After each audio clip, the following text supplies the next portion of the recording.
El 11 de septiembre de 1973, Chile sufrió un quiebre en su institucionalidad. Un golpe de Estado derrota al presidente electo, Salvador Allende, marcando el inicio de una de las etapas más crudas de la historia de nuestro país. La violación a los derechos humanos de una dictadura que duró hasta 1989 fue lo que marcó los años más oscuros de nuestra historia. En este ciclo de entrevistas nosotros vamos a conversar con personas que lo vivieron desde su propia piel. Vamos a conversar, y repito, en primera persona con quienes vivieron la etapa más dura de nuestra historia. En la conmemoración de los 50 años del golpe, un ciclo de entrevistas de Longino TV para comenzar a comprender, para enterarnos de lo que fue pasando en estos últimos años. Son 50 años del golpe militar que ocurrió en Chile y que marcó nuestra etapa oscura. Conversaremos en primera persona con quienes lo vivieron y que nos van a contar su propia historia.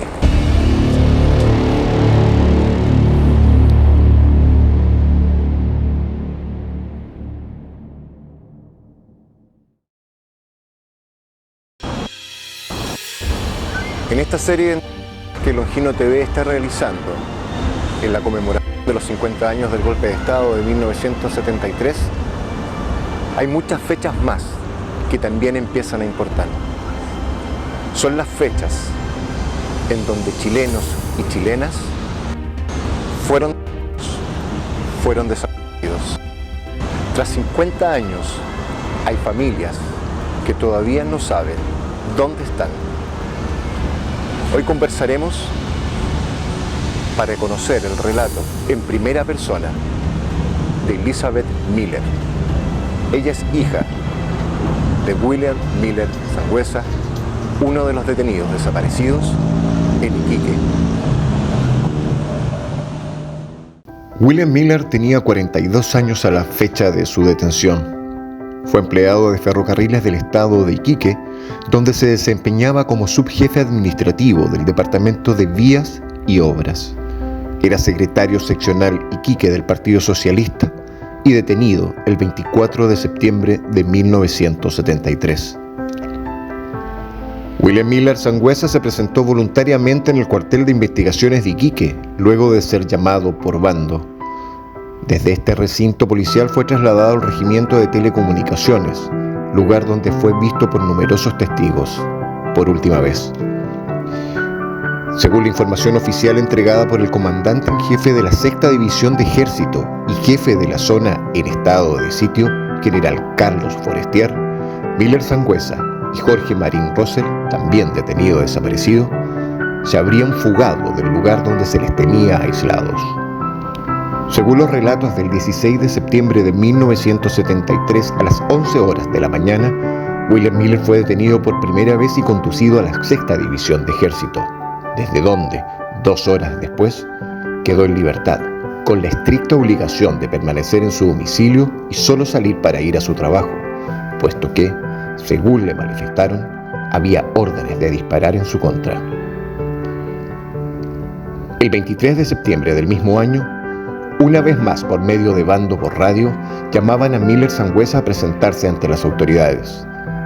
William Miller el 24 de septiembre se presentó en el cuartel de investigaciones de Iquique, quedando detenido. El día 30 de septiembre se escuchó por radio el bando en que se comunicaba que William Robert Miller y Jorge Marín Rosell se habían fugado. El 2 de octubre de 1973, en la prensa local, se publicó la información oficial de la fuga. En el bando 64 se decía: deténgase con orden de disparar ante el menor intento de resistencia, agregándose los nombres completos y antecedentes de las 2 víctimas. Se agregaba: estos 2 ciudadanos se fugaron en la noche del 29 de septiembre de 1973, de un lugar de Iquique donde se les tenía aislados por estar comprobado que eran jefes de organizaciones paramilitares del Partido Socialista de Iquique. El 29 de septiembre en la noche no se volvió a saber de Miller y tampoco de Marín. Testigos cuentan que en los pasillos se escuchaba que los militares decían: que estos habían intentado fugarse, razón por la que debieron darles muerte.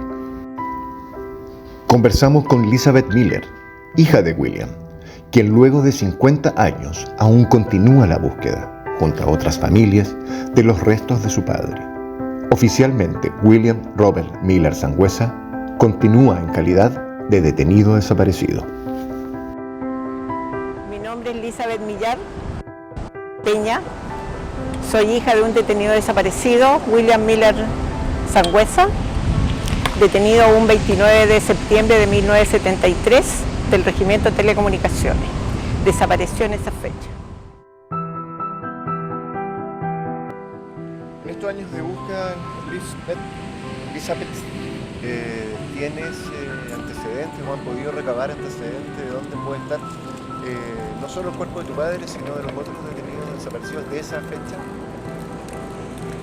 A ver, el de mi padre, Marín y Millar, yo pienso que pueden estar entre el cementerio 3 o entre el cementerio y el telecomunicaciones, porque hay un espacio ahí que yo siempre he tenido mis dudas que puede haber sido, o en alguna tumba del cementerio 3. De otros, por ejemplo, Marcelino desapareció de la aduana, de la ex aduana. Marcelino Lama. Marín y Millar del telecomunicaciones. Por eso que yo pienso que tiene que ser por ahí. Y hicieron todo el asunto del simulacro, de los disparos, qué sé yo, y todo el asunto, y acordonaron todo eso. El telecomunicaciones. De un intento de fuga. Bueno, lo acusaron de eso, pues lo acusaron de que se habían... La verdad, las cosas que yo tengo, yo nunca me he podido olvidar del...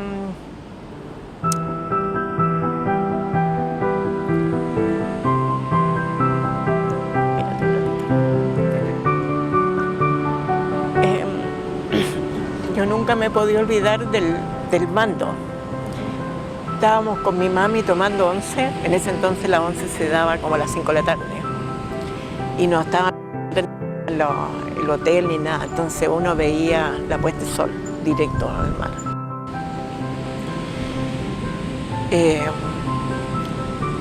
Y se escucha el mando donde dice que 2 altos terroristas, delincuentes, se habían fugado del telecomunicaciones y que cualquiera persona que los viera eran de alta peligrosidad, así que tenían que informar inmediatamente.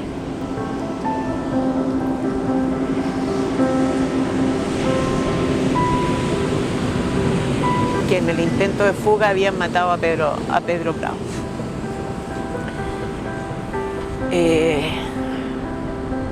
Bueno, se comprobó que no fue así y se comprobó también que no eran delincuentes.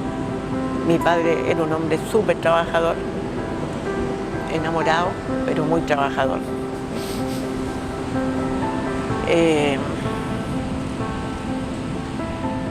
Muy alegre, con muchos sueños. Yo tuve con mi papá una cercanía muy especial, que no tenía así con mi madre, pero sí con mi padre. Yo no sé si será mi mamá, era la persona que ponía el orden, la que ponía la regla y todo eso. Pero con mi papá yo podía conversar. Con mi papá podíamos hablar de todo, de política, de religión, de temas cotidianos. Era un buen anfitrión. Él se encargaba de organizar la fiesta del 18 de septiembre de los ferrocarriles. Era simpaticón, era muy así alegre, tenía llegada y además muy buen mozo. Estabas contando cómo era tu padre, una persona alegre, muy buen anfitrión. Mi papá era también hombre de tabla, teatro, con mi tío Jaime Torres y mi tía Chila, que es la hermana de mi padre, la única hermana de mi padre. Así que era como, tenía como muchas, pero obviamente después cuando ya él ingresó al Partido Socialista y ya se dedicó de lleno al partido. Y que yo le reclamaba por eso, porque antes mi papá iba todos los días a vernos, pero obviamente después ya no había tiempo. Porque tenían reuniones o tenían, todos los días iban al partido. Tienen un trabajo fuerte, yo lo entiendo ahora.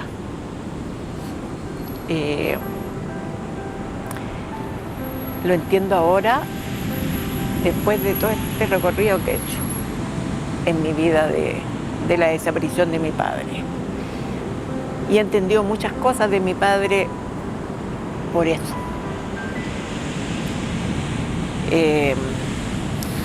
Sí, en este entendimiento que has hecho de cómo él enfrentó su vida política, si tuvieras la oportunidad de hoy día de decirle algo, si lo tuvieras enfrente, ¿qué le dirías?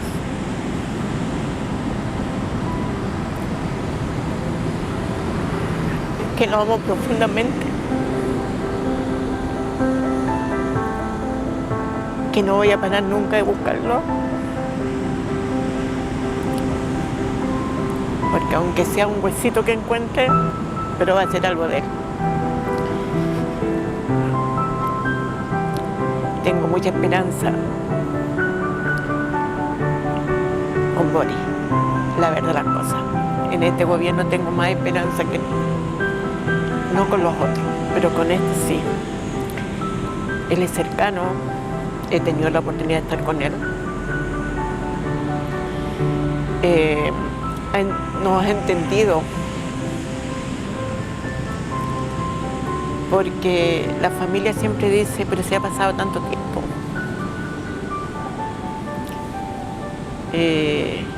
Mi hijo, pero mamá ya. Y una vez le dije, si hubiese sido yo, ¿qué habrías hecho tú? Te busco, es lo que estoy haciendo yo con mi padre. Entonces, no puedo parar, no puedo, es una cosa superior a mí.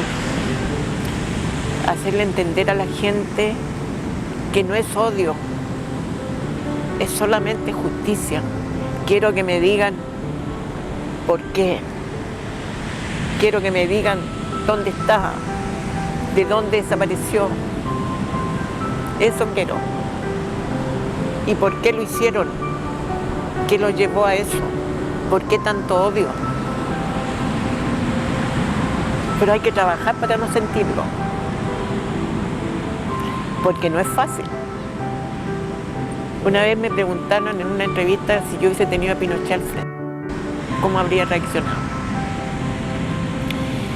Y tuve a un torturador de mi padre al frente y no pude reaccionar.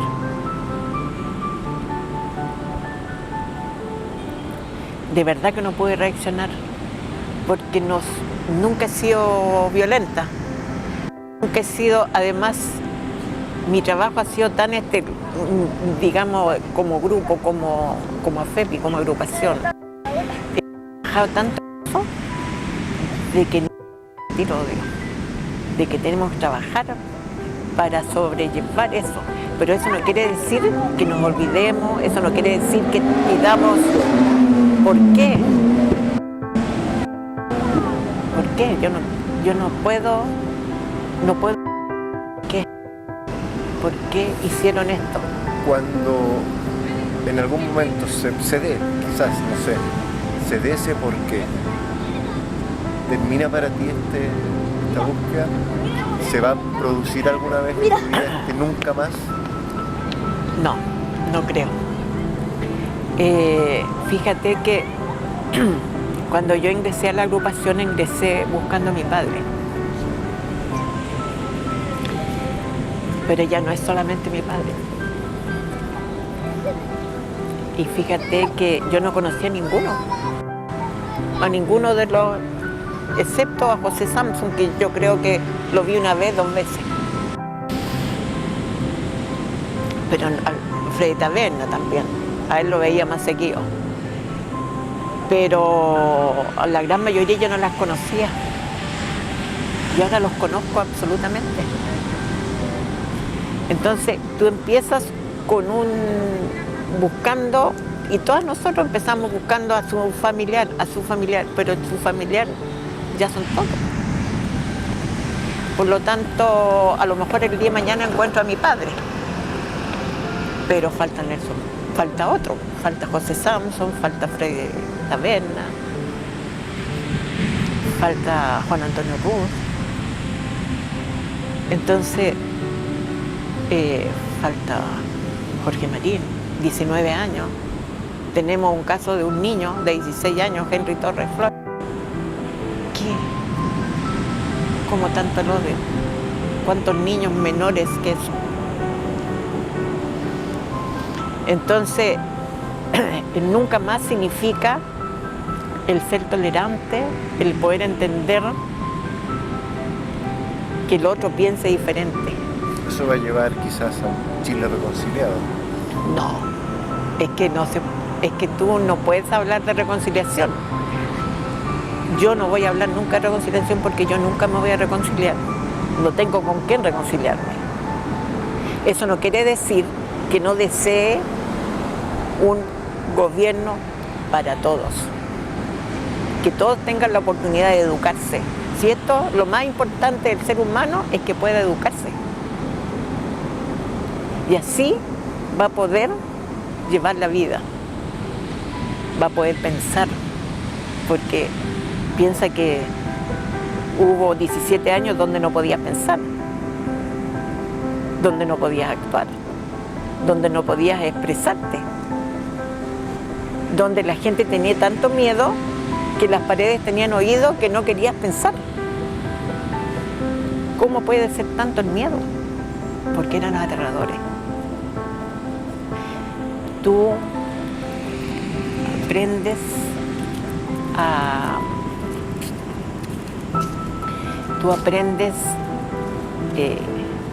sabes tú que yo miraba a una persona y yo decía, este sapo, el tiro, no sé, era una cosa así instintiva, una desconfianza total. Nadie sabía lo que pensaba el otro. Cuando fue el atentado contra Pinochet, pasaron una lista, yo trabajaba en la universidad. Y mi jefe no sabía que mi nombre era Elizabeth. Lo único que sabía es que yo me llamaba Lichi. Imagínate. Y me decía, hay una Elizabeth que no ha firmado en apoyo a Pinochet. ¿Qué crees tú que yo pude hacer? Yo le dije, ¿cómo no vas a saber quién es Elizabeth? Soy su secretaria, le dije yo, y no sabe el nombre mío. Oh, Lichi, no puedo saber, qué sé yo. No, le dije que se lo tengo que pasar a todos los profesores y después al final. Ah, ya. Él no sabía que yo era hija de un detenido desaparecido. Todavía estábamos en dictadura. Entonces, las dictaduras del lado que sean no son buenas. Del lado que sean. No son buenas. Nada justifica la violencia. Nada justifica la violencia. Pero eso no significa reconciliación. No. Ni perdón ni olvido. Ni perdón ni olvido. Eso es. Ni perdón ni olvido y memoria. Todavía recordamos la matanza de Santa María, ¿no es cierto?, de 1907.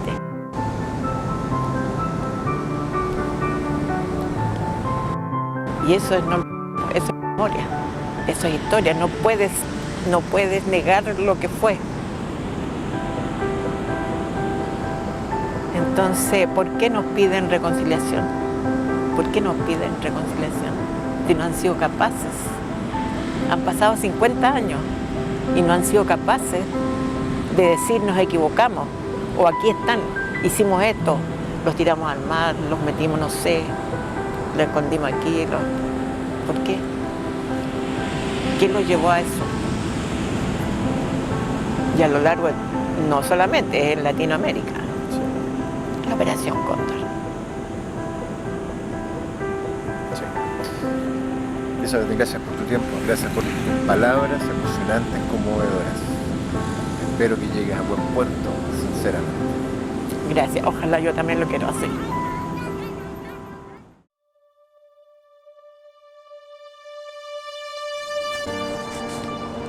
Este fue el relato de Elizabeth Miller, una conmovedora historia. Una historia que se hace vida, una historia que no ha terminado. La empezó su madre, ahora la sigue ella. Ella lo dijo, no hay perdón ni olvido, debe haber memoria. Los países debemos reconocer nuestra propia historia, y aunque nos duela, el golpe de Estado de 1973 y lo que duró la dictadura militar es parte de nuestra propia historia. Algunos dicen que hay que reconocer errores, de uno u otro, pero esta es la historia que queremos contarles. Una historia en primera persona, una historia que nos hace falta recordar, no olvidar, para que así podamos decir nunca más.